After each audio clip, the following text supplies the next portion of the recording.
कार्तिक मास अध्याय 5वां। राजा प्रतु बोले, हे नारद जी, आपने कार्तिक मास में स्नान का फल कहा है। अब अन्य मासों को में विधि पूर्वक स्नान करने की विधि, नियम और उद्यापन की विधि भी बतलाइए। तब देवर्षि नारद जी कहते हैं, आप भगवान विष्णु के अंश से उत्पन्न हुए हैं, अतः यह बात आपको भी ज्ञात है।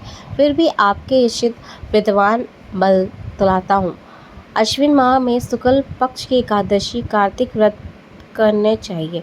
ब्रह्म मुहूर्त में उठकर जल का पात्र लेकर गांव से बाहर पूर्व अथवा उत्तर दिशा में जाना चाहिए। उसके बाद मनुष्य मुख शुद्ध करनी चाहिए। उससे किसी भी मंत्र का फल प्राप्त नहीं होता, अतः दांत और जीभ को पूर्ण स्वरूप से शुद्ध करना चाहिए। निमित्त मंत्र का उच्चारण करते हुए दातुन तोड़ने चाहिए।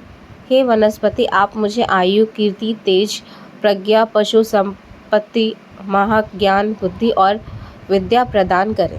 इसी प्रकार उच्चारण करके वृक्ष से बाहर उंगली की दातुन ले। दूध वाले वृक्ष से दातुन नहीं लेनी चाहिए। इसी प्रकार कपस, कंठर वृक्ष तथा जले हुए वृक्ष से भी दातुन लेना मना है। जिससे उत्तम गंध आती हो, उसे जिसकी टहनी कोमल हो, ऐसे वृक्ष से ही दातुन ग्रहण करना चाहिए। प्रतिपद, अमावस्या, नवमी, छठी, रविवार, चंद्र तथा सूर्य ग्रहण में दातुन नहीं करनी चाहिए। तत्पश्चात भली भांति स्नान करके फूल, माला, चंदन और पानी आदि पूजा की सामग्री लेकर भक्तिपूर्वक शिवालय में जाकर सभी देवी देवताओं को अर्घ्य, आचमन आदि वस्तुओं से पृथक पूजा करके प्रार्थना एवं प्रणाम करना चाहिए। फिर भक्तों को स्वर में स्वर मिलाकर श्रीहरि का कीर्तन करना चाहिए। मंदिर में जाकर भगवान श्रीहरि का कीर्तन करके आए हुए उनका माला, चंदन आदि से पूजन करना चाहिए, क्योंकि देवालय में भगवान विष्णु अपनी तपस्या, योग और दान द्वापर प्रसन्न करते थे, परंतु कलयुग में भगवत गुणगान को ही भगवान श्रीहरि प्रसन्न होते हैं। एकमात्र यही साधना है भगवान श्रीहरि को पाने का। नारद जी राजा पृथु से बोले, हे राजन, एक बार मैंने भगवान से पूछा था, हे प्रभु, आप सबसे अधिक कहाँ निवास करते हैं? इसका उत्तर देते हुए भगवान श्रीहरि ने कहा था, मैं वैकुंठ या योगिनी के हृदय में निवास नहीं करता, यद्यपि जहाँ मेरे भक्त मेरा कीर्तन करते हैं, मैं अवश्य वहीं निवास करता हूँ। जो मनुष्य मुझे चंदन, माला आदि से मेरे भक्तों का पूजन करते हैं, उसे मेरी ऐसी प्रतीत होती है जैसे मेरे पूजन से भी नहीं हो सकती।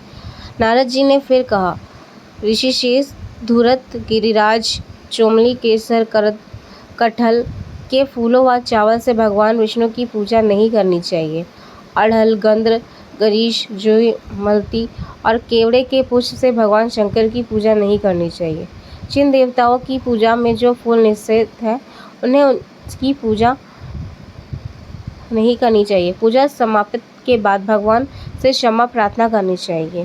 हे सुरेश्वर, हे देव, मैं ना मंत्र जानता हूँ न क्रिया, मैं भक्ति से भी हीन हूँ। मैंने जो कुछ भी किया है आपकी पूजा है और उसे पूरा कीजने की कृपा कीजिए। ऐसे प्रार्थना करने के पश्चात सभी को प्रणाम करके भगवत कीर्तन करनी चाहिए। श्री हरि की कथा सुननी चाहिए और प्रसाद ग्रहण करना चाहिए।